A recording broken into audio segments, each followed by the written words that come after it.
গতকাল বেশ কয়েকদিন পর বিকেলবেলা টেডিকে নিয়ে হাঁটতে বেরিয়েছিলাম। সেটা আমি আপনাদের সঙ্গে শেয়ারও করেছি। কিন্তু বিল্ডিংয়ের বাইরে আমরা 10 পাও যেতে পারিনি। গোটা পাড়ার যত রাজ্যের যত কুকুর আছে চারদিকে এসে এমনি করে আমাদেরকে ছেঁকে ধরেছিল। আক্ষরিক অর্থেই প্রাণ হাতে করে পালানো বলতে যা বোঝায় আমরা সেটাই করেছি। তারপর তারপর দুজনে এসে ছাদে ছাদে এলেই তো টেডি মহারাজ। এখানকার ফুল ফল লতা পাতা যা যাবতীয় আছে সেগুলোকে খুঁটিয়ে খুঁটিয়ে পরীক্ষা নিরীক্ষা করে ওই একদম অস্থির কাণ্ড। তারপরে এই যে আমার কোকোপিটগুলোকে তো হুসু করে করে ও ভাসিয়ে দেয়। আর তারপর কি করে, তারপর আমার ওই শাক পাতা যা যাবতীয় যা কিছু আছে সব মুড়িয়ে খায়। হ্যাঁ, ঠিকই শুনেছেন, খায়।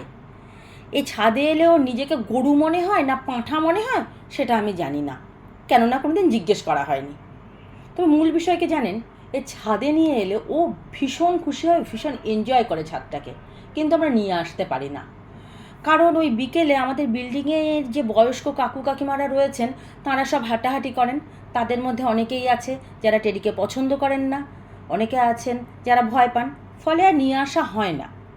আর একটা বিষয়, আমাদের পাড়ার এই যে কুকুরদের কথা কথা আপনাদের বললাম, ওদের সঙ্গে কিন্তু টেডির সদ্ভাব করানোর চেষ্টা আমরা অনেক করেছি, কিন্তু কোনোভাবেই সফল হয়নি। অথচ বেপাড়ার যে কুকুররা রয়েছে তাদের সঙ্গে কিন্তু টেডির খুব ভালো বন্ধুত্ব। এটা কেন হচ্ছে এ বিষয়ে যদি আপনাদের কোনো ধারণা থাকে অবশ্যই আমাদেরকে জানাবেন।